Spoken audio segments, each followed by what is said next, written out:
A lot of people may not know it outside the Big 12, but Oklahoma can run the football. Welcome to Oklahoma Sooners Live. This is our fourth consecutive live edition, so we welcome you in to talk OU football and by extension the Big 12, the college football playoff, and some national topics as well. But Oklahoma is definitely the focus here.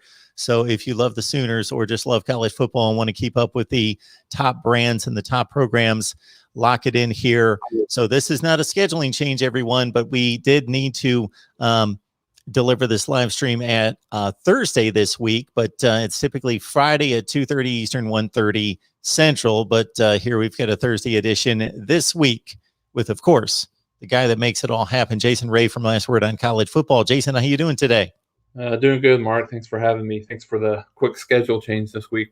Hopefully we can get back to the normal schedule next week, but appreciate the flexibility. Of course. So that's one of the big reasons why people need to subscribe to the channel. You hit that bell for the notifications. That way you know when we're going live, and you also know when we upload brand new content. All right. So Oklahoma and the rest of the nation will be at a fever pitch in regards to recruiting during the month of June. We'll be discussing that in future shows.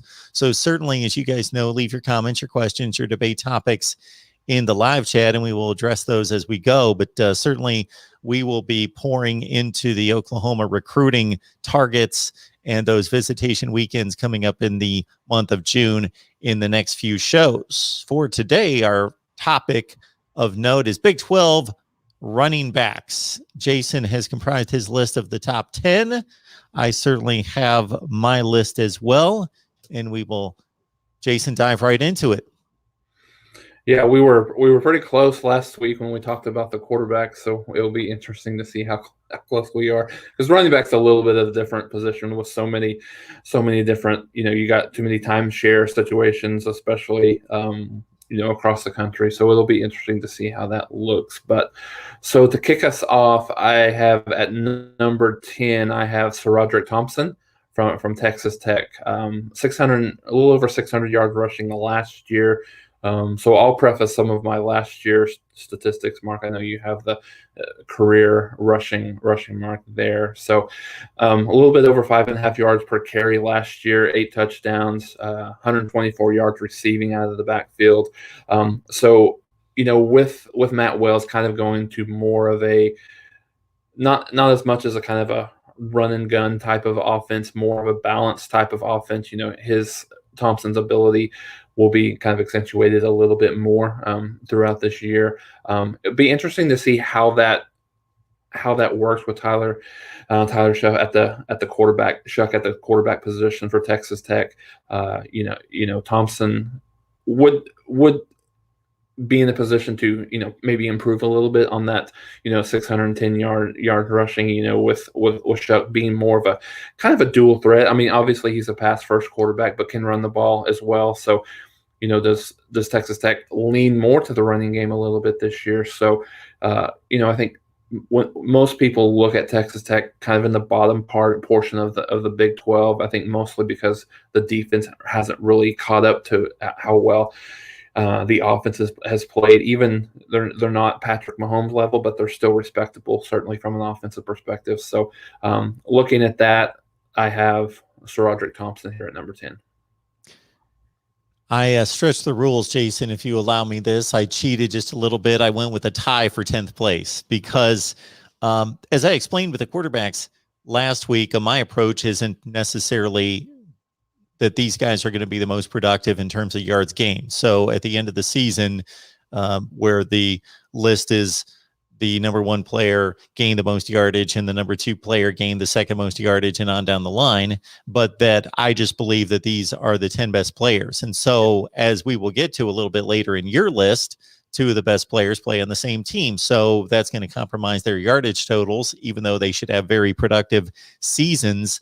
So I think that even carries over into some other teams. So we know that there's a power structure in the league. So the best running back at Kansas might be the 4th best running back at Oklahoma. And so I'm trying to gauge who I truly believe to be the 10 best players at that position. So I was right there with you with Roderick Thompson. If you look at his productivity over his career, he's coming into a 5th season now in Lubbock, and he's been pretty productive in regards to not dynamic numbers. His seasons have been pretty consistent in the range that he produced last year at over 5 yards per carry and 600 yards. As you mentioned, did score 8 touchdowns. He had his best season definitely last year, but he's been a guy that contributed from the time he stepped on campus. So Rashawn Johnson at Texas is a guy that has been surpassed on the depth chart, but is still going to have to be integral in that offense. And he's kind of a gadget player. They don't know exactly what to do with him. They're going to play him on 3rd downs a lot. So I'm putting Thompson and Johnson at a tie for 10th. I'm stretching the rules. I couldn't make a decision there. So a tie for 10th for me was Sir Roderick Thompson and Rashawn Johnson of Texas. All right, on to number 9. And yeah, that's a good catch, Mark. That he was Rashawn Johnson probably would have been my honorable mention if I would have had one. So yeah, we're still on the same page as far as that goes. So for number 9, I have Treston Ebner from Baylor, and Mark, it was very interesting. He's another kid that's been around a while for Baylor, but when I looked last year at his statistics, I was surprised at the low production. Only a little bit over 100 yards on the ground, 107, and a just absolutely anemic 2.1 yards per carry. So, I know Baylor struggled a little bit on the offensive side of the ball, particularly running the ball. Going from Matt Rule, and then. But he caught the ball really well out of the backfield, almost 300 yards, 26 catches. And as you have here mentioned, kind of interesting looking at his career, he's certainly a better receiver out of the backfield than he is a rusher with, a little bit over 1,200 yards in his career, almost 300 more, 240 more receiving yards in his career than rushing yards. So interesting here. Really, we talk about last week. When you talk about dual threat quarterbacks, this is a guy that's better out of the backfield than he is, rushing the ball. So it'll be interesting to see how he improves, and does the offensive line for Baylor improve to a point that allows Ebner to be more productive this year for the Bears. As we've talked a little bit about, the Bears were very competitive last year, but they didn't get the job done, towards in the latter half of the Big 12 standings last year. So that'll be in Aranda's second year as head coach. How much does Baylor improve? They're going to be strong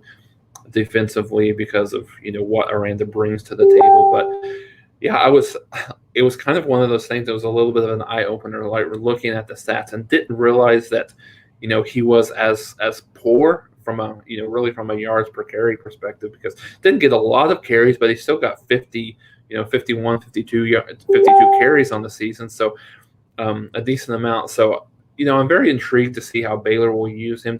Is he the primary running back, or does he get, kind of moved out from a slot perspective and really take advantage of him catching the ball out of the backfield more? From a statistical standpoint, exactly what you're outlining is almost shocking. Again, he wasn't a guy that carried the ball 25 times a game and didn't have 250 carries for the season, anything like that. But still, 50 carries, you could scan the group of 5, the power 5, team by team by team. I don't know that you're going to find anybody with 50 carries in a season that's got a 2.1 yard per carry average. It reminds me of Mike Leach's offense at Washington State when he first took over, before they got really good and balanced it out a little bit. They would throw the ball 75 times a game, and they had a couple running backs that would average like 2.8, 2.9 yards per carry. And you just never see that in college football. Like, college football is an offensive sport. Even the Kansas running backs are averaging 4.5 yards per carry. Typically, the best running back on most teams, and I'm not even talking about great teams, are typically over 5 yards per carry. Right. And 4.5 is acceptable. But man, he had a rough go. And of course, the offensive line has a ton to play into that. So they obviously have some issues rushing the football there at Baylor. I left Ebner off my list. I get it that you put him on there. Again, look at the pass receiving numbers, almost 100 catches in his career. And again, he's had better success in the past. It'll be interesting to see. Again, that 2.1 yards per carry, I liken that to Travis Etienne, who went from like 8 yards per carry to 5.5 because Clemson had offensive line issues. Was he a worse running back just suddenly? No. And I think the same has to be said here. So I certainly respect and validate this top 10 ranking because he's averaged 4.6 yards per carry in his career. So he obviously has talent and can be productive. Yeah, absolutely. And I think the one thing that I take, specifically that you have here on the statistics for his career, he's a career 4.6 yards per carry. Just really kind of thinking that maybe last year was an anomaly, that offensive line improvement, kind of comes and, he gets more in that line. So number 8, I think there's some Oklahoma fans that their jaw might hit the floor a little bit as I talk about this guy. So I have Kennedy Brooks at number 8. So obviously he was a opt out last year. His first 2 years, freshman and sophomore year, was over 1,000 yards each year. Had a fantastic freshman year. Averaged, probably a little bit over 8, almost 9 yards per carry. Was down a little bit in 2019, but still was over 6 yards per carry in 2019. So not a great receiver out of the backfield. Only 20 receptions in his career. So I think, Mark, where I go with Kennedy Brooks, and I've seen a lot of lists that have him. I mean, there's a lot of lists that even have him first or second team, all Big 12.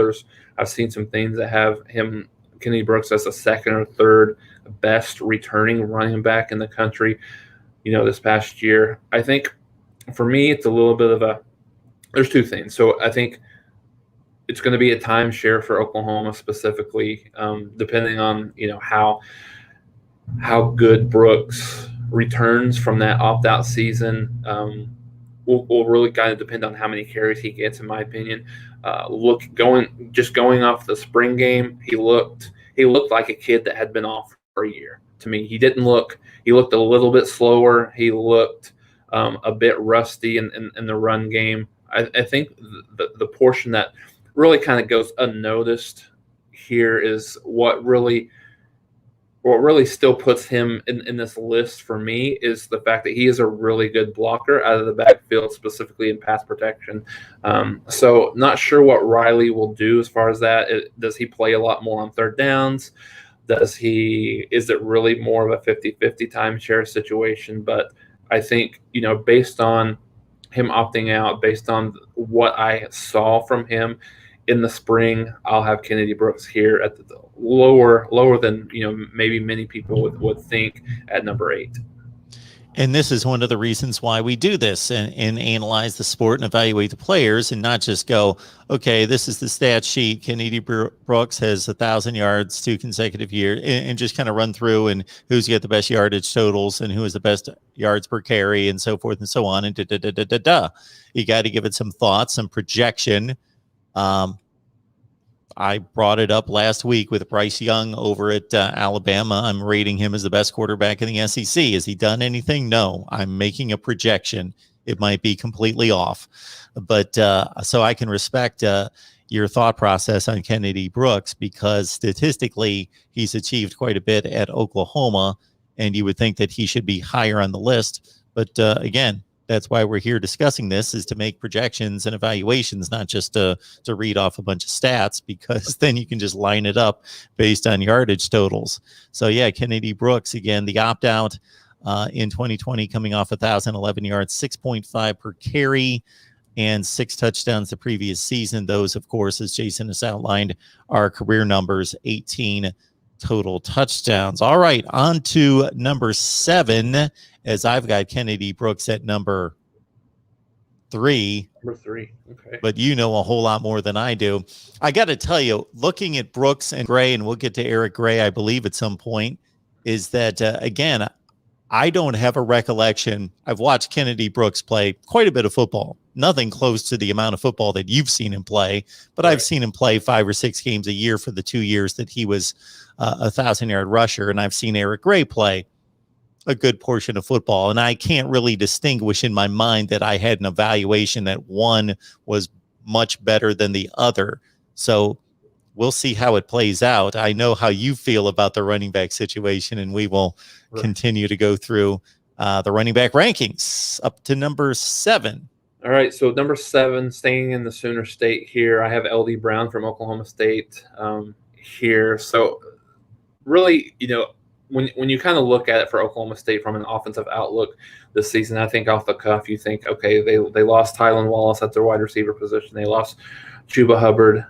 But Hubbard wasn't great this past year. He certainly wasn't anywhere near as good as he was in the 2019 season, when I believe he had a little bit over 2,000 yards rushing in his career.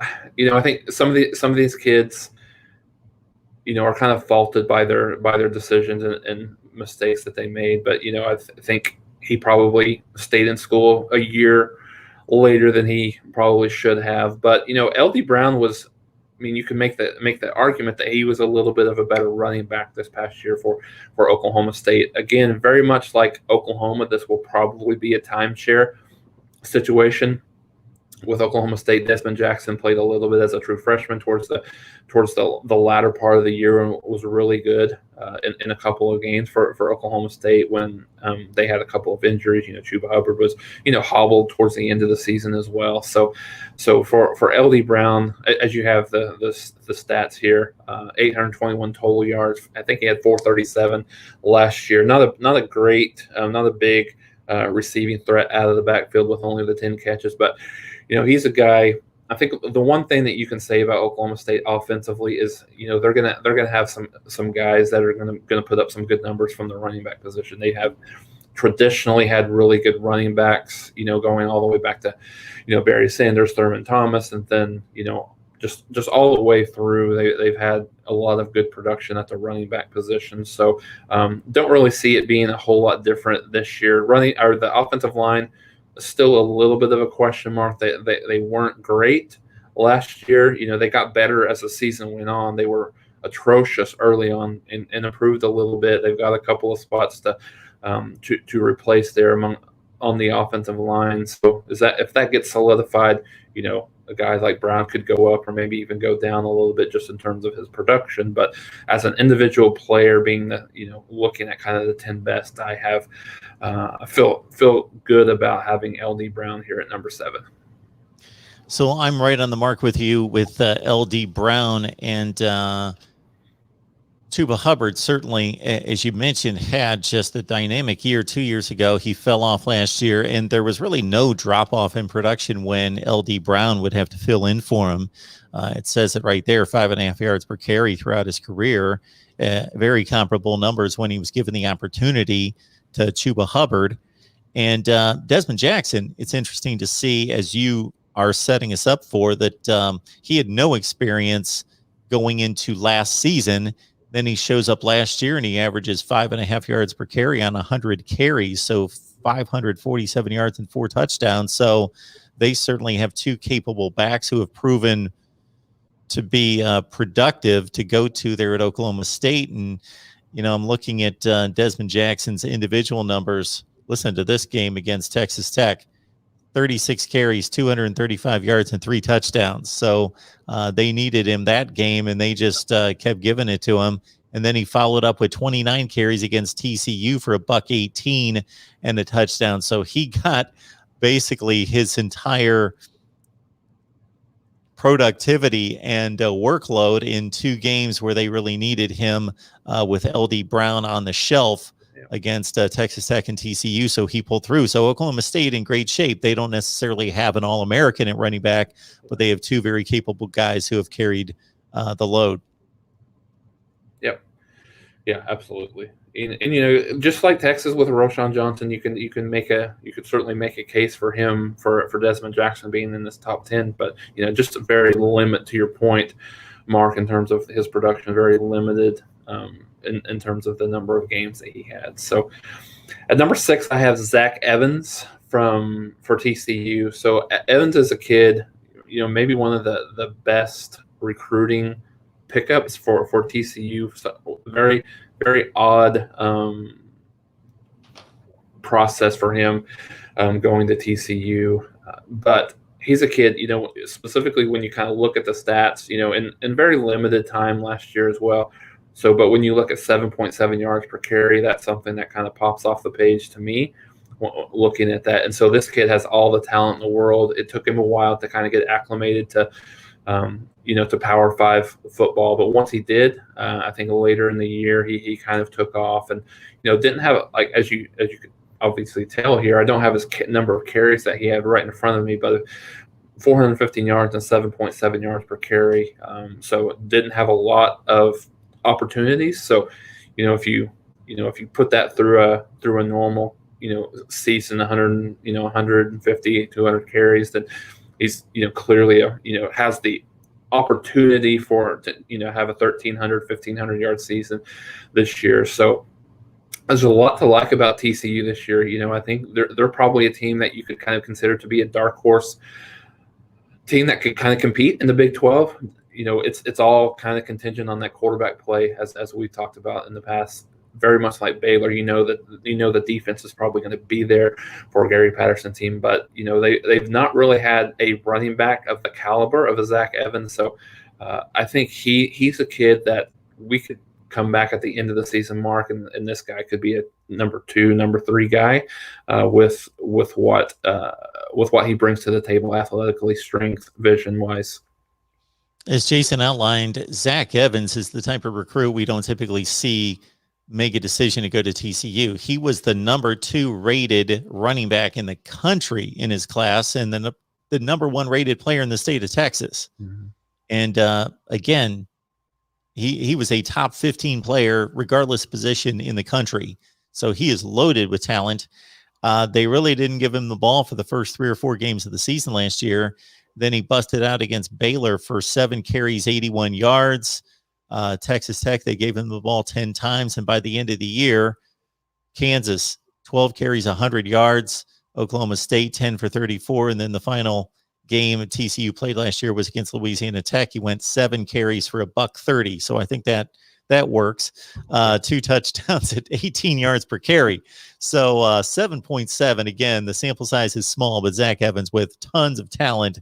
Don't be surprised that if he's not a top 2 or 3 running back in the league by the end of the year. And I was right there with you generally in regards to the evaluation that here's a just a tremendously talented athlete that doesn't have a huge track record, but the signs early are good at 7.7 per carry. And I had Zach Evans at number 8. Okay. So going to the top 5 here. And here's where I put Eric Gray, so we can, have the comparison conversation with Gray now. So as you have here, over 1,300 yards, 5.1 yards per carry last year. So the first year he was more of a kind of a secondary running back. It was still a timeshare perspective, and then last year he kind of took more of the lead as the top running back for Tennessee. So, the things, and a little bit of this is a projection. Obviously, because he hasn't played at Oklahoma. So here's the difference that I give Eric Gray versus Kennedy Brooks. I think Eric Gray brings a lot more from a receiving perspective out of the backfield. He's a little bit more elusive. He's quicker.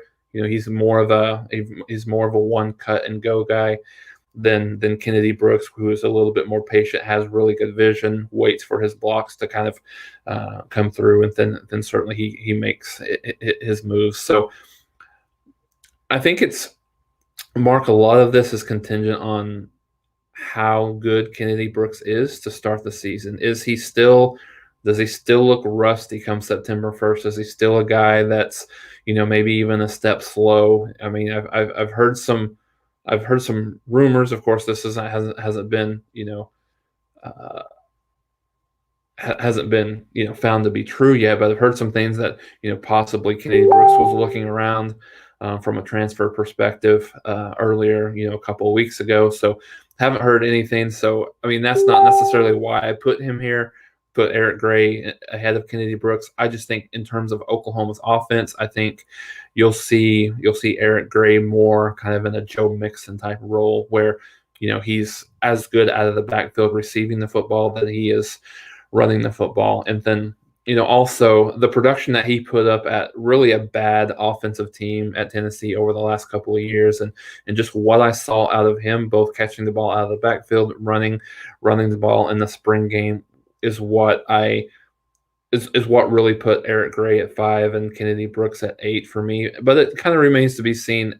Based on what I saw in the spring game, I would say, you're probably looking at a 65, 35%, 70-30 split, in carrying the football. So if that actually ends up being the case, then it's one of the reasons why I have Eric Gray just a little bit ahead of Kennedy Brooks here at number 5. And here you go. As we discussed during the Kennedy Brooks conversation, this is where the evaluation goes beyond just looking at stats and putting down numbers and saying they're 1 through 10, is that, to Jason's point, Tennessee was anemic on offense against a very difficult league defensively for the most part.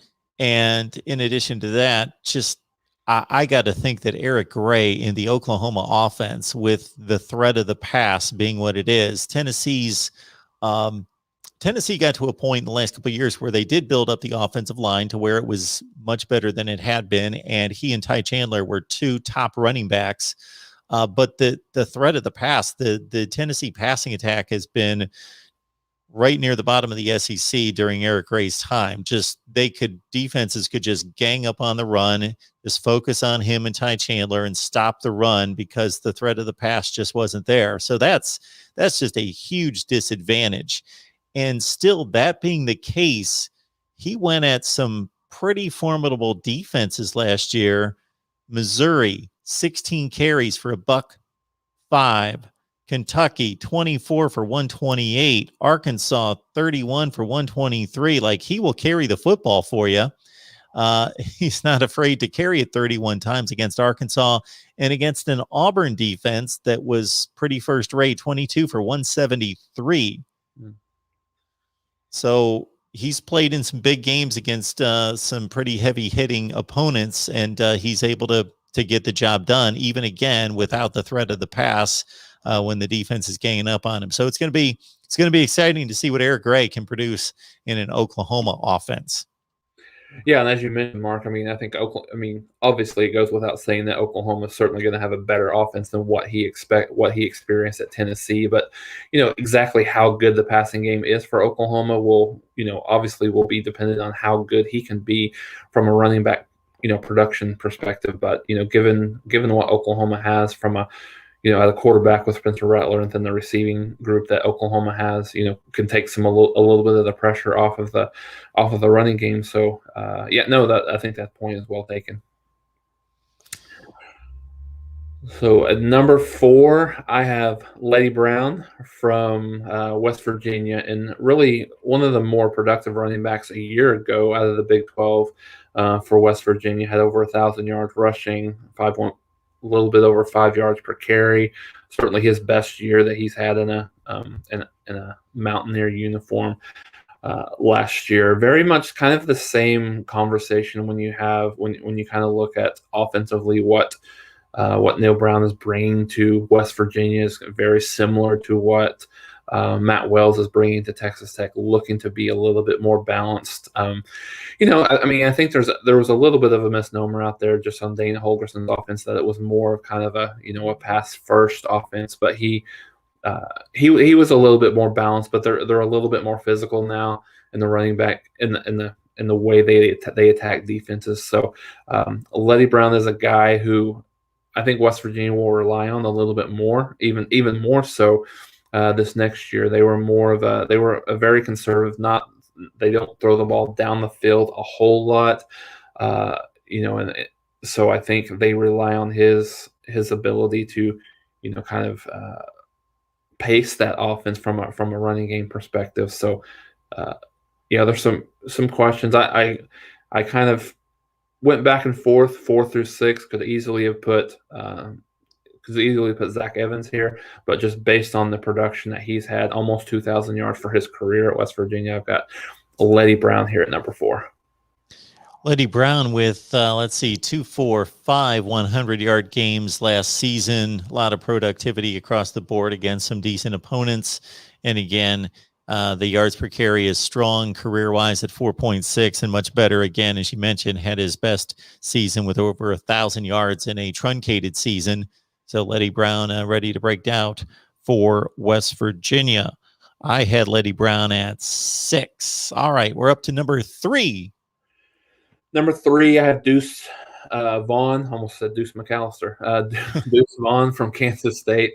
Last year, true freshman year, I believe, either true freshman or redshirt freshman. 642 yards rushing. And he was dynamic out of the backfield.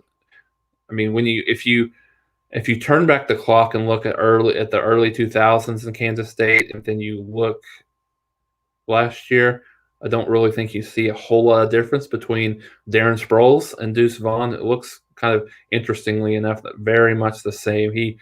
Deuce Vaughn kind of torched Oklahoma early on in the year, specifically from a running back, out of the backfield perspective. So, one of the better dual, I'm going to use the word dual threat here, kind of the same way we use the quarterback, but the dual threat, just being able to run the ball and then receive it out of the backfield. I think the problem Kansas State has had towards the end of the year, and I think his stats fell off a little bit towards the end of the year, is the quarterback play, wasn't as strong as it was earlier in the year with Skylar Thompson going through the injury. So I think having Skylar Thompson there, a healthy Skylar Thompson for Kansas State, does nothing but helps Deuce Vaughn in the running back area. From a productivity perspective. So, and again, it's kind of interesting when you talk about some of these teams in the Big 12. They've got to have a really good play at the quarterback position. The defense, it's not great, but I think it's going to be there. It's going to be good enough, for them to probably win maybe 7, maybe 8 games. But I think the quarterback position and then I think that will allow Vaughn to be maybe even more productive this year than he was last year. Deuce had some rough sledding against what are probably the 3 to 4 best defenses in the conference. Oklahoma held him to 35 yards on 8 carries. TCU 14 for 43. West Virginia 9 carries, 22 yards. Oklahoma State 17 for 40. He busted out late against Baylor. He had 19 carries for 102, and then he finished up strong against Texas in the finale. 10 carries for 125 yards and 2 touchdowns. And to your point, against the Sooners in that upset win at Oklahoma, he didn't play poorly or get shut down. He only had 8 carries, so he averaged 4.5 yards per carry. But out of the backfield, 4 catches, 129 yards. So he really developed well as a pass receiver out of the backfield, something that sometimes comes a little bit later for these guys, but right out of the gate as a freshman was effective in the passing game.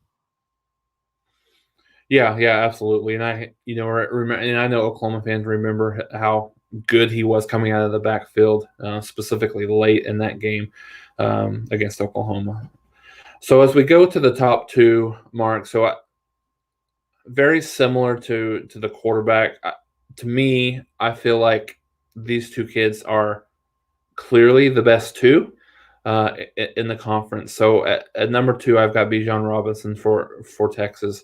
Very similar to Zach Evans, in terms of how productive he was. When you look at 8.2 yards per carry, again, he's a kid that didn't play a lot early, got a lot more snaps later in the season, and was incredibly productive for Texas, over 700 yards rushing. And as you mentioned when we were talking about Roschon Johnson, it'll be interesting to see how they use both of those kids. You would expect Robinson to get the bulk of the carries for Texas. It reminded me a little bit, Mark, and it's kind of interesting that this happened again at Texas.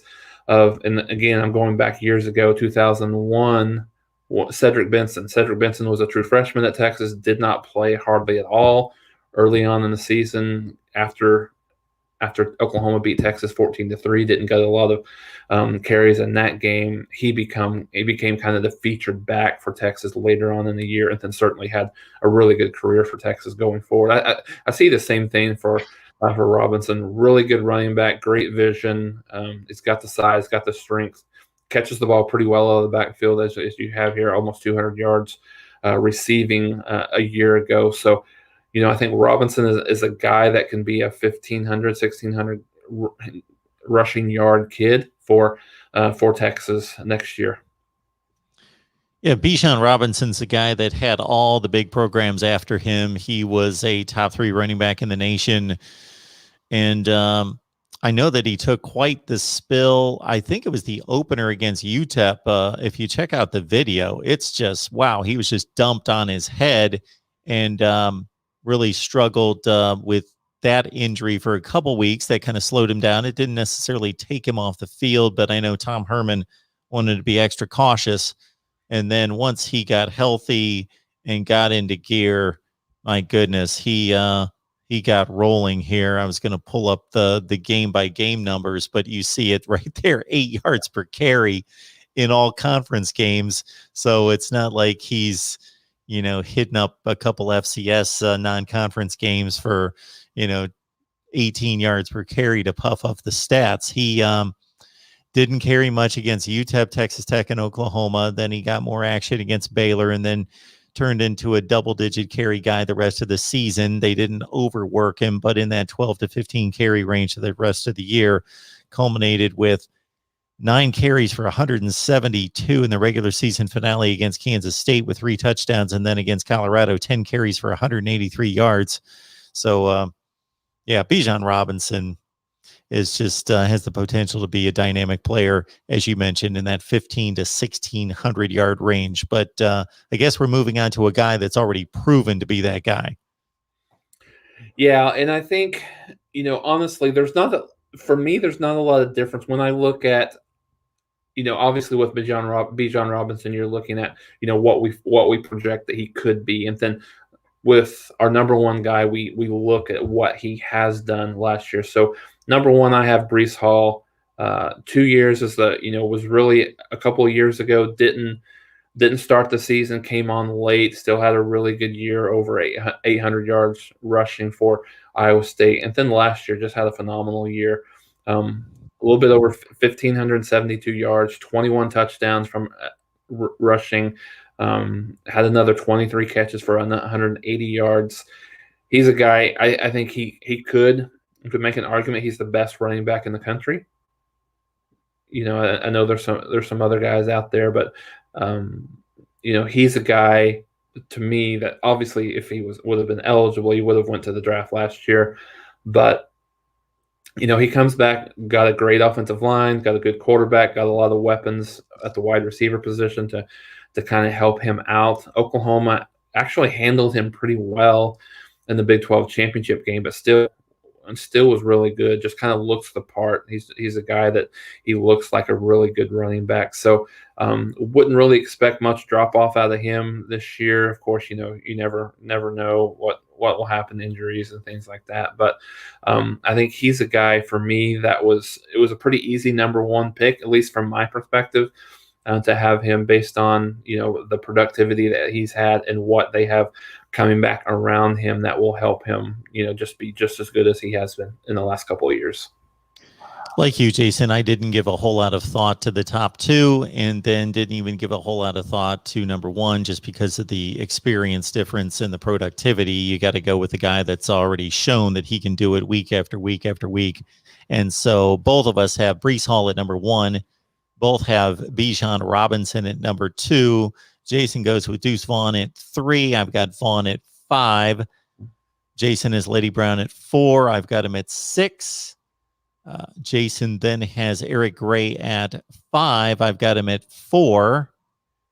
Jason has Zach Evans at 6. I've got him at 8. LD Brown at 7. I've got him as well at 7. Then the difference there with Kennedy Brooks at 8 for Jason. I've got him at number 3. Treston Ebner out of Baylor at number 9 for Jason. I did not have him in the top 10. Sir Roderick Thompson for Jason was number 10, I had Thompson and also Rashawn Johnson of Texas. I wanted to mention just a few notes here concerning Big 12 running backs. Just to note an honorable mention list and some guys that were the best at the position coming out of high school that could make a splash based on maybe getting an opportunity with injuries or just taking over the role or getting a look here and there. But Keontae Ingram, Texas running back, he goes to USC, so he's out of the league. And again, Rashawn Johnson, it's going to be interesting to see how Texas utilizes him. I had Desmond Jackson in my top 10 at number 9, the second back at Oklahoma State who gained 5.5 yards per carry last year. Kansas has a couple guys in sophomore Victor Gardner. Velton Gardner gained 4.5 yards per carry, 325 yards, and Daniel Highshaw was at 4.5 yards per carry, and they call him the bowling ball. The out of the 21 recruiting class, just some guys to look out for. TCU brought in the 18th rated running back in Amonte Watkins, a top 50 player in the state of Texas. West Virginia with a couple guys in Jalen Anderson, 21st rated running back, top 10 player in the state of Ohio.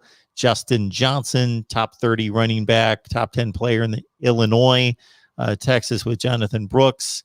And Kansas with Devin Neal, the top-rated player in the state of Kansas. They signed at running back in Texas Tech with Cameron Valdez. But with most of the players that we named in some of those schools with like top 5 running backs, you wouldn't expect to see these guys much. Right. But you never know when they could get an opportunity based on injuries, or with some of those lower schools like a Texas Tech or a Kansas. Just sometimes these, as you well know, Jason, sometimes we kick these games off in week 1 and all of a sudden there are players on the field that were like, okay, that was a name out there, but man, he must have really impressed in camp because we thought he was somebody that we'd see next year or really an underutilized guy, and he turns out to be a guy that makes an impact. Oh yeah, I mean Deuce Vaughn is the guy that kind of comes to mind for me. I mean, from Kansas State is a kid that, we certainly didn't expect to explode on the scene like he did early on. I mean, Bijan Robinson was a kid that he was very, very highly recruited, as you mentioned. Who's a guy that we probably was someone that we thought that we might see play a little bit. Maybe more last year, than he did. But yeah, there's a lot of household names that we thought we would see. But specifically with kind of the COVID year and people opting out and people week to week not necessarily knowing who would be the guy to play at each position last year. But yeah, inevitably there's going to be a guy that it comes out of nowhere and plays because of it, to your point, Mark, because of injury or because of just playing better. Look no farther than Oklahoma last year. They started, Ramondre Stevenson was suspended for the first 5 games of the year. TJ Pledger was out because of COVID, so Oklahoma had Marcus Major and Seth McGowan, who played that first game of the year. So yeah, you just don't, you never know who might impress during fall practice or might put themselves in a position to play a little bit more than we thought they might. Got Jason Ray on the line, as we always do, from Last Word on College Football. Please join him and the rest of the staff. It's Last Word on College Football. I'll pull up the banner here in just a second. We talk Oklahoma football here every Friday. So whether you're watching live with about 25 of us online, or we'll be watching later, which we've had about 1,000 views on these videos, please just take note. This is not a scheduling change that's permanent. We just sometimes have to adjust the schedules, and that's going to happen from time to time. But it's Friday at 2:30 Eastern, 1:30 Central there in Oklahoma, as we talk Oklahoma football. And we've definitely enjoyed the first few weeks, and we enjoy the attention and the growth of the channel and the show. So get the word out there. Let people know that we're talking Sooners football here in regards to content delivery every day, but talking live with you each and every Friday. Hit the bell for the notifications. That way you know when we're going live, when we've got to switch the time. Well, Jason, as you well know, anytime there are game lines or over-unders that are released, it catches a lot of people's attention. The Vegas over-under win totals were released just a couple days ago, and Oklahoma sitting squarely on 11, meaning if you want to win some money, you are banking on Oklahoma going undefeated. Does that seem maybe a shade high from a probability standpoint, maybe? Yeah, maybe so. From a, when you look at things from a betting line perspective, that obviously the bettors are trying to get you to play one side or the other. I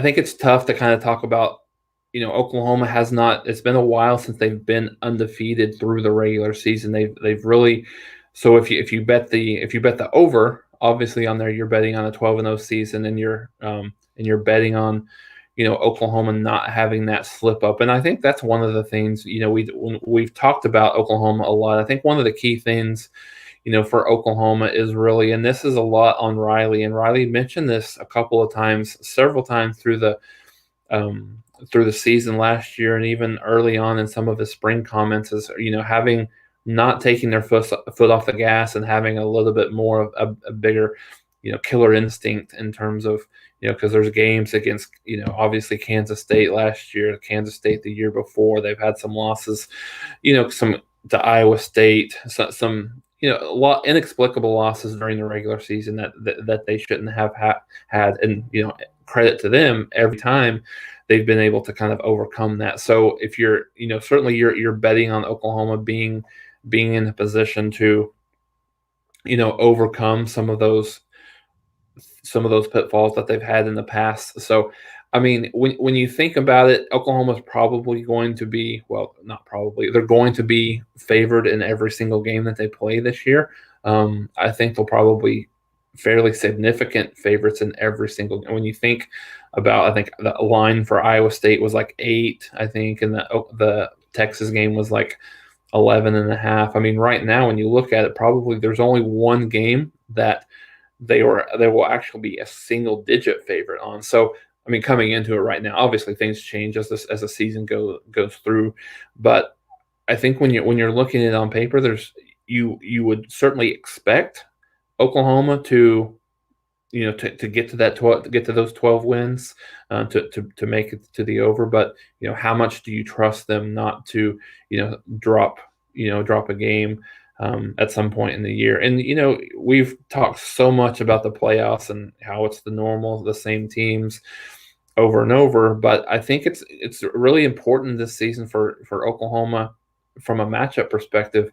You don't necessarily want to play that number one the very first game. You'd like to be in that 2-3 game. It would be hard for Oklahoma to get to that, in my opinion, to get to that 2-3 matchup if they drop a game early on in the year. So, yeah, I think it's a very tough proposition to kind of consider here, but I think you have to, based on what we've seen in the past, you almost have to expect Oklahoma maybe to drop a game that they maybe shouldn't.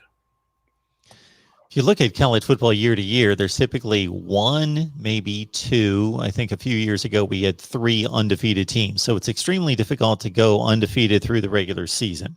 Yeah, it happens once or twice a season.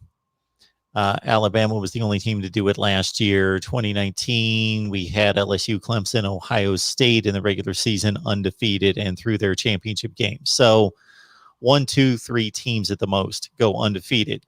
Now, I think anyone would be shocked if the team or teams to go undefeated this season are outside of the Alabama, Clemson, Ohio State, Georgia, Oklahoma 5. 2 of them play each other, Clemson and Georgia, so eliminate one of them. I think most people would be shocked if, therefore, there was one team that went undefeated outside of those 4. So from a betting perspective, this is how I look at it. If somebody pointed a gun to my head and said, what's Oklahoma's season record going to be this year in the regular season, I'd say, well, the probabilities say it's going to be 11-1, that they're going to trip up somewhere. Now they are a substantial at this point, and it should carry through unless things go haywire, a substantial favorite in every game. But as we've seen year to year to year, they've tripped up once at least. So I think that the probability is that they're going to go 11-1, which is going to be a push for anybody who bets this over under, since it's not typically Vegas will put it on a half so that there is a distinction and there is a win or a loss either way, but it could be a push. I also think that the second highest probability is that they're going to go undefeated. That would be my second choice, that they're going to go undefeated. And then third would be 10-2, of course, and then on down the line. So yeah, I think it's a fair spread. I would like to see Vegas put that on a half just to create the tiebreaker, but they know what they're doing in terms of crunching the numbers. There's no question about that. Yeah, I mean, I would agree with you, Mark, exactly from a probability standpoint. I think a couple of things that kind of come to mind and the probabilities from, when you look at 11-1 at 10-2. First of all, if Oklahoma goes 10-2, there's going to be a massive disappointment just overall from a program perspective. 10-2 probably, may still get them a Big 12 championship, at least at a spot in the Big 12 championship game, but certainly out of the playoff discussion. So I think kind of stop that there. But then when you look at 11-1, I think kind of looking at the expectations for Oklahoma, if it's a loss to Texas, if it's a loss to Iowa State, I think obviously there's still disappointment there, but I think that's easier to handle given how highly ranked coming into the season and how good both of those teams would probably be. But if there's a loss, heaven forbid, to Kansas State again, or if there's a loss to a Baylor, if there's a loss to a Texas Tech or somebody like that, then I think you have to start looking at that as a trend at this point with Oklahoma not getting up, not being ready for some of those lesser opponents. And Mark, I think that's a mark of a championship team, in my opinion, is, being able to, these games, I heard a coach one time say that, college football players, they'll get up for games probably 7 out of 10, just looking at 10 games, 7 out of 10 games in the season. There's those 3 games that are kind of going through the motions, and how are you able to, if you have a game that you're kind of going through the motions, not extremely excited to be out there competing, how do you get through that and get a win in those games? So yeah, I think I'm right on with you. I think number 1 is 11-1, number 2 is 12-0, and number 3 is 10-2. But I think with the amount of expectations that Oklahoma has on them this year, anything less than 11-1 would be considered extremely disappointing. And just to further your point about the circumstances under which they would lose that game and what it would do to them in the national championship race, obviously it doesn't work within a silo. So what else is happening in college football with the other conferences? We won't address that. But to your point, okay, who did they lose to? What did that team do the rest of the season? So if they lose to Texas and Texas goes 7-5, that doesn't look great. But if Texas doesn't lose to anybody else or goes 10-2 and they lost to, Texas, and it was a number 2 point, a close game, did they lose by a field goal, or did they lose like they did a couple of years ago to Kansas State, who really put a number on them, like 45-23 or something in that range? So that's a factor. What did it look like? That cost Ohio State a playoff spot 2 consecutive years, not just that they lost to Iowa and Purdue. They got blown out unexpectedly. Number 3, as Oklahoma benefited from a couple of years ago in that comparison against Ohio State, they got to avenge their loss. So the beauty of the Big 12 is that you play everyone, and if that team that beat you is good enough to then rematch in the championship game, then you get that opportunity if you lose that game, as they did against Texas, to come back and show, okay, we can right the wrong, and we just went back and beat that same very team. Yeah, I mean, to your point, Mark, Oklahoma's had the benefit of doing that twice with Texas, as you mentioned a few years ago, and then Iowa State last year. I think and you can correct me if I'm wrong. I don't think we've had a 2-loss team make it to the playoffs since the inception of the playoffs. I know that there's been a few years ago where I think LSU was had lost 2 games in the regular season, and they ended up making it to and this was during the BC. Well, some of us think that's what it was. I've certainly outlined that, but yeah, under the BCS, they had made it to the national championship game with 2 losses. I remember one of the weirdest seasons that we've kind of had in college football, where we had a 2-loss team. But yeah, I mean that's well.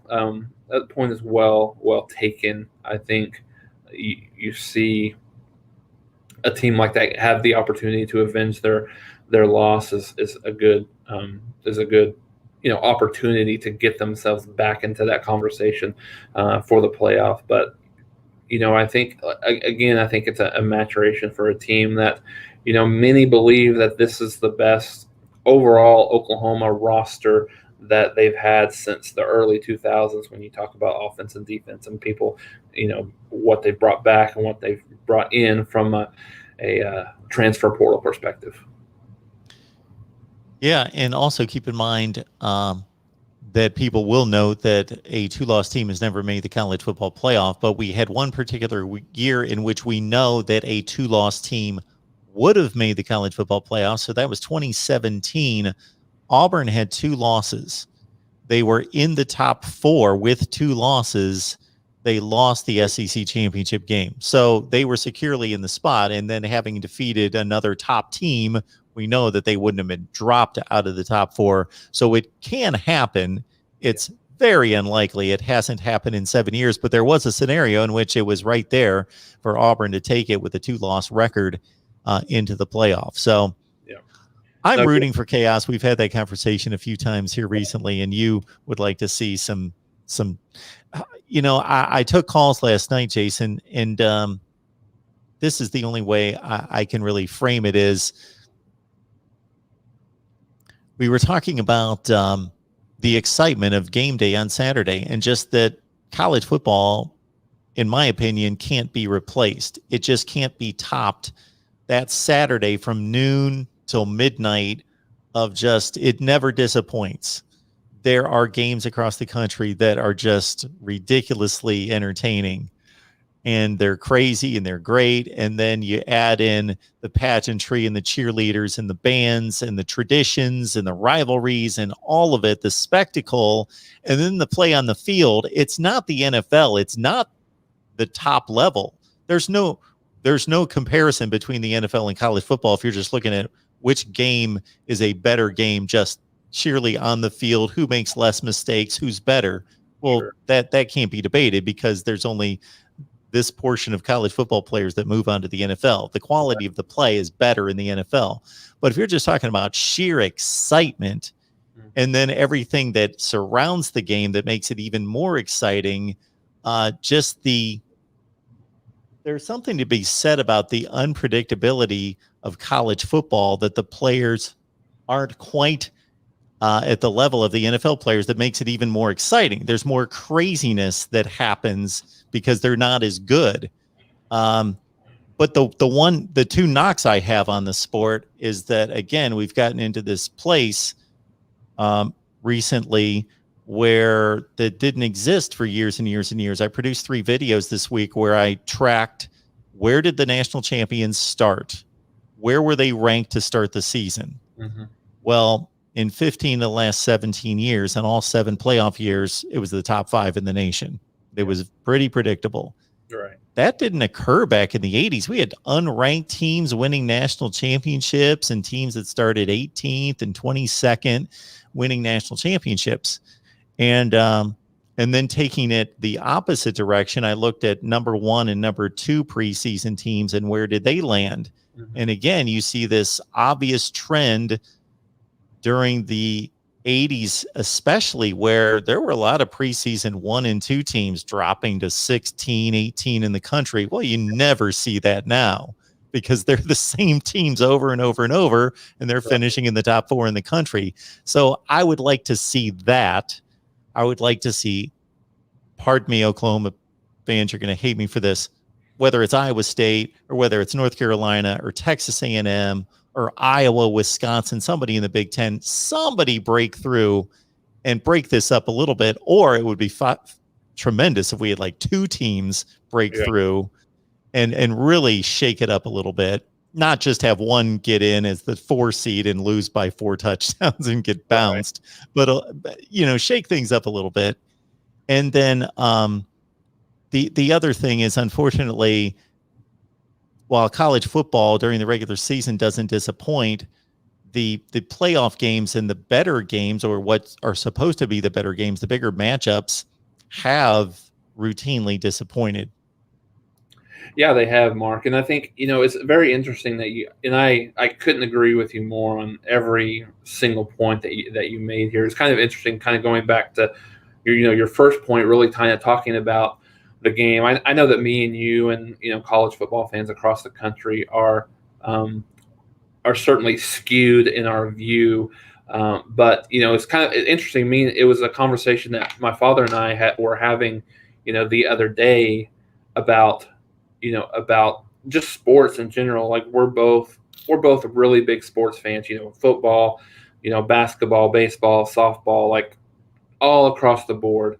We're all big sports fans, but but there's nothing to me that compares to to the Saturdays in the fall. We used to be season ticket holders for years and years and years, and to me, it got to the point where it was much more enjoyable being able to be at home and watch games, to your point of 11 a.m. to midnight Central Time. There's football on, and it's something that grabs your attention, at least from my perspective. Can just sit and watch game after game after game and enjoy it. But to your point on the playoffs, and I think this is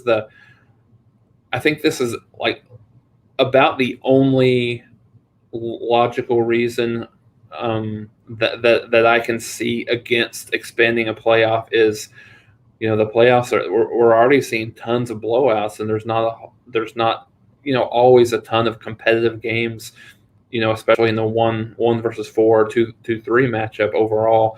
I had looked at some of that data, and I think around 75% of the playoff games that we've had since the playoff have been decided by 14 points or more.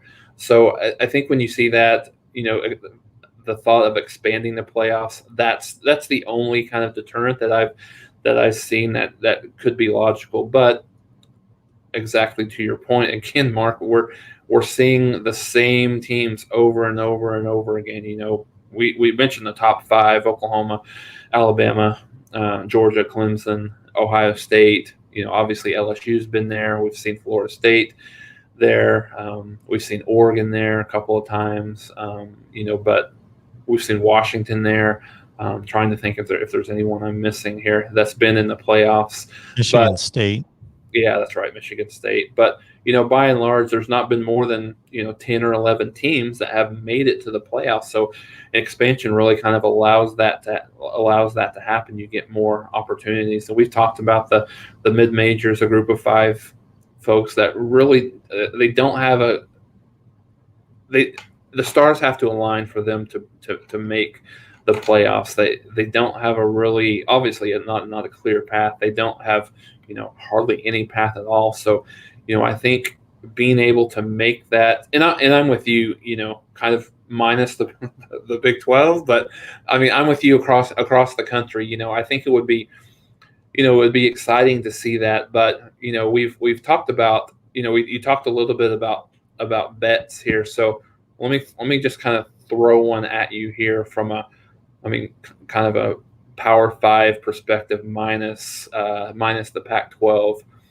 So obviously the favorites are we have Oklahoma in the Big 12. We have Ohio State in the Big 10. We have Clemson in the ACC, and of course, we have Alabama. It's a little bit closer in the SEC, obviously, with Georgia and even maybe Florida to an extent. So if you had the opportunity, those four, let's just trim it down to the Big 12, the ACC, and the Big 10.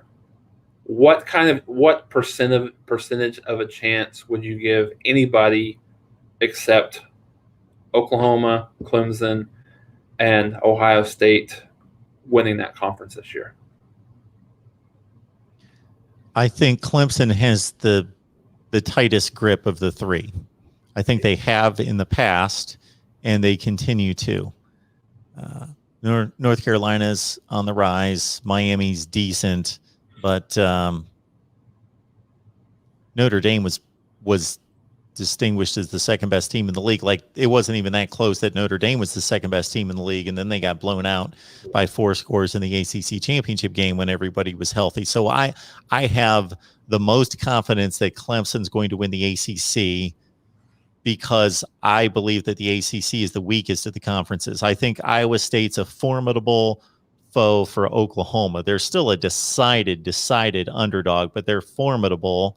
And I believe that Texas probably isn't up to it, but from a sheer talent perspective, with a puncher's chance, maybe they've got a shot. In the Big Ten, I think there are a lot of really good teams. There's not necessarily a clear number 2 to say, okay, it was Penn State for a couple of years, but to say, okay, this is the challenger to Ohio State, but it's a much more balanced league than the ACC. It's got a second tier, Wisconsin, Iowa, possibly Michigan, Penn State level of teams that are capable. So there's actually more teams that could bring down Ohio State during the season. We just don't know who they are. It's like 4 or 5 teams that are pretty good.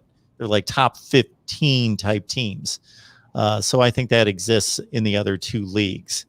But I think Clemson's got the biggest stranglehold on their league.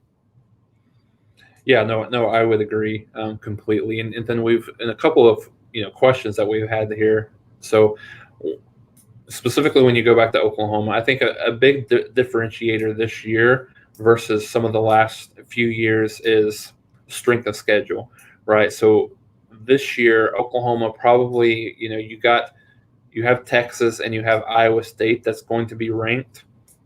It's kind of hard to see if any other teams that on their schedules are going to be ranked. I guess you could make a case that Nebraska could squeak in if they go 3-0 and they look impressive early on in the year. You could see where they could get there. You could see where West Virginia could get there at some point in the season. But, outside of that, the schedule is not strong.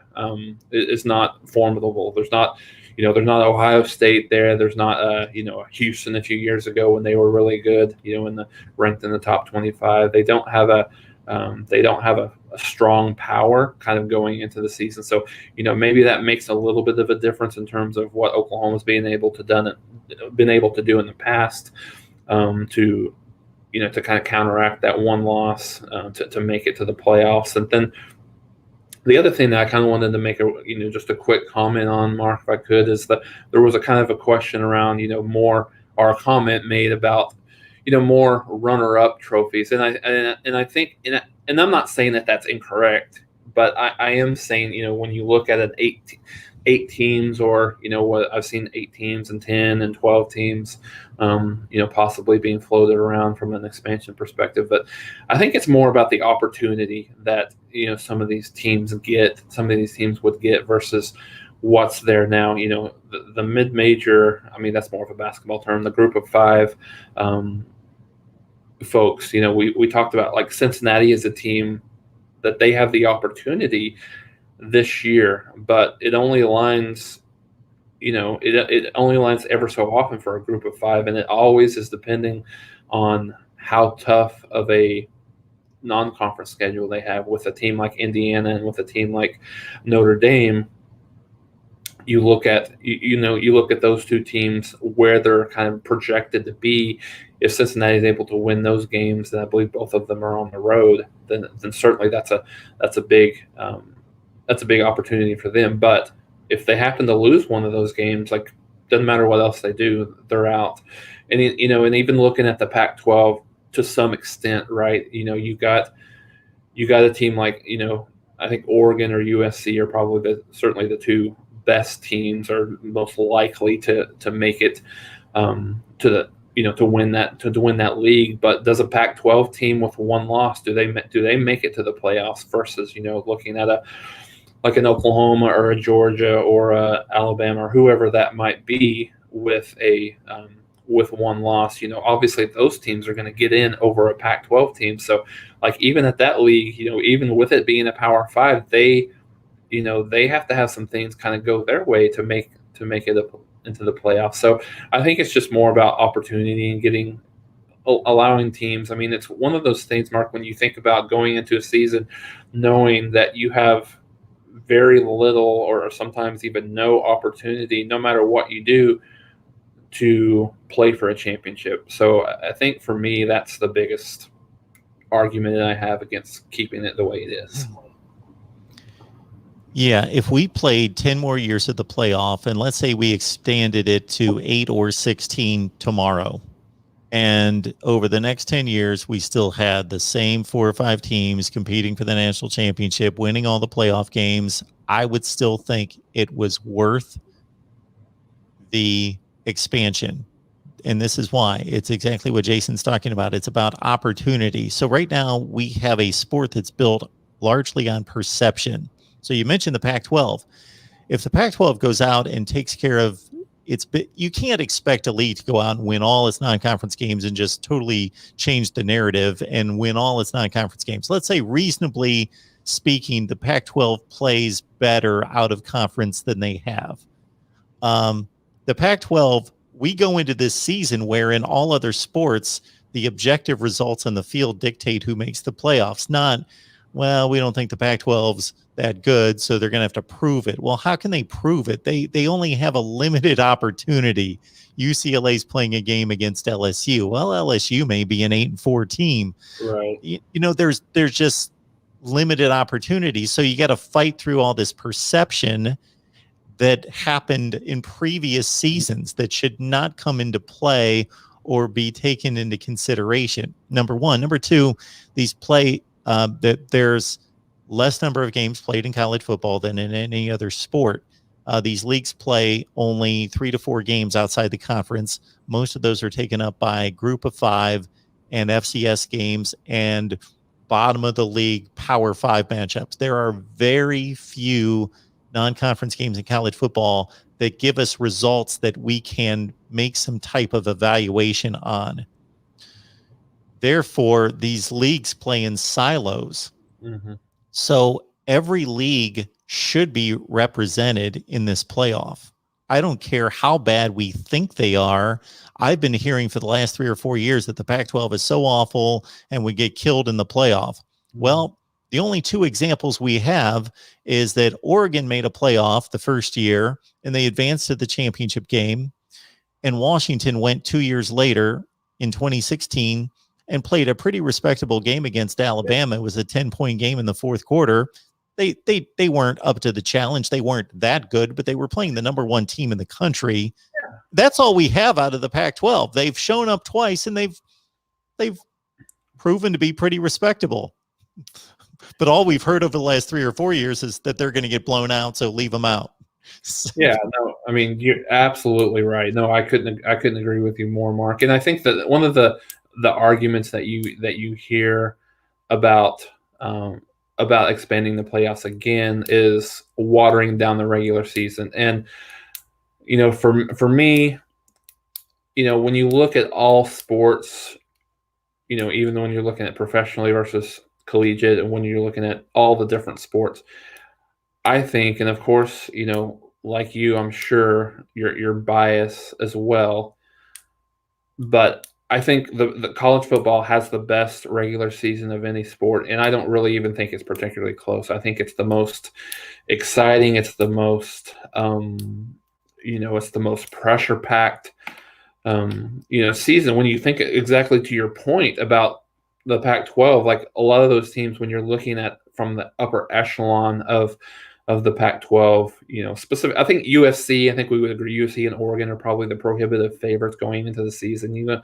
Arizona State's there, but I think those are the favorites that would certainly be ranked high enough to be in a position to make the playoffs. But think about the enormous pressure that both of those teams, those schools have as they go through the season. They know, their coaches know, the administration know that they're basically going to have to be perfect to make a playoff spot, and even then they might be scrutinized a little bit because of the strength of schedule. I mean, your point about UCLA is well taken about who knows how good LSU is going to be when they play them on September 4th. But so with that, I think it does. I don't think it does anything to water down the regular season. I mean, you can make an argument that it can even make it better from a regular season perspective, because those games, some of those games, like, they mean more. I mean, I saw something interesting when there's a lot of, I think here in July, we'll hear some stuff from the committee about, some things that maybe they're looking at from a format perspective going forward. And I've seen some comments, like, for instance, when you're thinking of the American Conference, which I think we agree is clearly the best group of five conference out there. There's a lot of casual football fans that probably wouldn't necessarily care to watch Cincinnati and UCF. Now you expand this to 8, and the winner of this team or winner of this game, how much is the intrigue going to go up? And not necessarily just that. There's some, when you think about whatever the format looks like. I mean, I think a lot of people think if there's 8, you got the 5 automatic bids from a Power 5 conference, and then you have maybe a group of 5 selection and a couple of wild card selections. But what does that, when you think of a wild card selection, what does that also look like on Championship Saturday when you have let's just say you have an Alabama and a Georgia, and the Georgia's, loses that game by a field goal, they still, they're still good enough to make the playoffs. But since they've lost 2 or maybe even 3 at this point, then they're certainly out of the equation. So yeah, I think there's a lot of more intrigue that it would bring to the regular season and the championship weekend as well. Yeah, so I want to address the comment on the screen and then also extend Jason's point, because that is the common argument against the playoff, is that it's going to cheapen the regular season and there are going to be games that don't matter. And what I am thinking is that whether it's 8 or 16 teams, that you're going to have, let's take, for example, Clemson, that they're sitting there at 10-0. They've got 2 regular season games left. We know that a 10-2 Clemson team that wins the ACC championship game is going to get to the playoffs at 11-2. So why not? They sit their starters, they don't play, whatever. Okay, yeah. I understand that point. Those instances, first of all, are going to be so limited. Right. If we would go through college football year to year to year, and I've looked at it, those instances would, number one, be so limited. Number two, they could be prevented to a large degree by playing on-campus games the first round of the playoffs. Mm-hmm. So Clemson, you can go ahead and do that if you want to do that, if you feel secure that you're going to go into the ACC championship game with a 2-game losing streak, win that game and be fine at 11-2. But do you want to go to Madison, Wisconsin or Seattle, Washington and play a first-round playoff game? Well, if that's a decision you're making, that's fine. You have forfeited your home game because you're going to drop in the rankings and you're going to have to go play mid-December in Ann Arbor, Michigan or somewhere for a playoff game, number one. Number two, to Jason's point, both in the group of 5 and in the Power 5, for the couple games that might be slightly tainted. Okay, Alabama's 10-0. Are they really going to show up? They don't need to win this game this week. There's going to be dozens of games that are going to be relevant all of a sudden, that before were just nice games between 8-2 teams, or 7-1 and 8-2, and they're just, they're decent teams and they're ranked 12th and 10th, and that's a good matchup and a nice game, but neither one of these teams is going to make the playoffs. Right. Well, suddenly, the winner of this game is a shot to make the playoffs. Like, there's going to be many more of those instances in which games are going to become relevant. Okay. So that's my one point. And then looking at the screen, Sean says, OU has plenty of perception. 0-4 college football playoff games. Most college football world knows. Says OSU has gotten embarrassed all 4 times. Okay. Well, number one, they haven't gotten embarrassed all 4 times. When you take a team to overtime in a college football playoff game, that's not getting embarrassed. So anyway, the other games, yes, to a certain extent. But why is this the only sport where we hold years and years of results against a team? This 2021 Oklahoma team that marches out onto the field in week 1, they're going to be the only 2021 Oklahoma team. They shouldn't have to carry the burden of what happened in 2015 against Clemson or 2018 against Alabama. Why do we? This is the only sport. We don't go to the NFL playoffs and say, the Chargers got blown out the last 2 years in the playoffs. They shouldn't be here. Let's keep them home. Right. The NCAA selection committee doesn't even say, let's keep out A, B, and C because, they lost the last 2 years by 20 points in the first round of the NCAA tournament. So let's leave them out. Yeah. No, let's evaluate the teams on what happens this season. Right. I mean, it's when you think about it from the outside, it's a little bit coach speak when you kind of think every year is a new year. We start off with a blank slate, but it's really the truth here, and I wouldn't say, I mean, in 2 of those games, yes, Oklahoma got embarrassed by, and you could even make an argument that it was really just one. Obviously the LSU, the last one that they had, LSU, they were out of that from the beginning. So, that one, the Clemson game, they were ahead at halftime, 17-6 or 17-16. They had a couple of things did not go their way. There was a fake field goal. There was I think it was a fake punt where they kind of changed the momentum in that game. And then when you look at the Alabama game, they end up losing by 11. I believe it was 45-34. Obviously, they got off to the bad start, but 11-point loss to an Alabama team, I don't think I would consider that as an embarrassment. So, truly, I think there's only one that I would say a true embarrassment from a blowout perspective, as well. So, yeah, I mean, I think that national perception, I think it's there. So from Sean's perspective, I think it's there not from an embarrassment perspective. I think it is there from a just overall not being able to get the job done perspective. So, we talked about it's very critical for Oklahoma to win that playoff game. And to your point, Mark, yes, it is a new year. There's none of those players were around in the, for the 2015 game, obviously, are against Clemson, or even the 2017 game against Georgia. But yeah, I think it's certainly it's important for Oklahoma to kind of take that next step and win a playoff game. But one last point that I kind of wanted to make, in one of the things I was kind of looking up, in terms of the overall regular season playoff thing. So we've not really talked about this. I'm not sure what your kind of view on FBS versus FCS games in the regular season. And I think we agree that the regular season is certainly the best regular season of any sport that there is. But when you think about this, I was kind of looking up this stat for this year in 2021, there are 117 games pitting an FBS team against an FCS team. And I understand the value from a monetary perspective that FBS or the FCS teams get from playing these games. And yes, from a lower tier FBS team playing FCS, it's a competitive game. But when you think about Oklahoma playing Western Carolina, you think about, and I don't have the schedule in front of me, I know that Alabama will play an FCS team as well. they get nothing. They get absolutely nothing out of those games.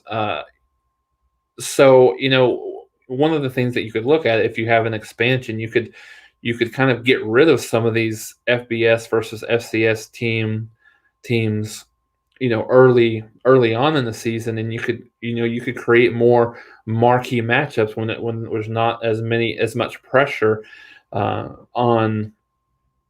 There's not as much pressure on going undefeated, or you can't lose more than a game to make the playoffs. You can be, you could be a couple of losses in, and they could, certainly something could be worked out where there's a donation to the FCS teams or something, because I know that they use that to fund their program a lot of times through the remainder of the year. But there's not a lot of value. There's very little value on the field that we get as college football fans from those games being played.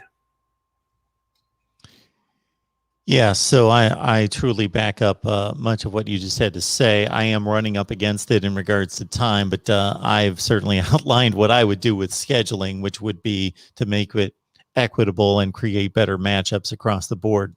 Yeah. All right, this is our Oklahoma show that we deliver each and every Friday. So not a scheduling change permanently here. We'll be back, should be back next Friday at 2:30 Eastern, 1:30 Central. But subscribe to the channel, hit the bell for the notifications. That way you know when we're going live and can keep up with any schedule changes. We appreciate everybody being here. As is the case most of the time, we've got the most people online when we're ending the show. So you know what that means. Just wait for the show to post, which should take about 15 or 20 minutes. Just come on back and watch what you missed. But we will be back next week, most likely next Friday. Jason, we appreciate you stopping by. And again, we want to let everyone know that during the month of June, it's going to be crazy in regards to recruiting visits. And then probably near the end of the month, going into July, a lot of those commitments being made. So we will have plenty of news to go over. Absolutely. Jason, we appreciate it. You catch Jason on Last Word on College Football. All right. Thanks a lot, Mark. I appreciate it. And we'll see everybody next week. All right.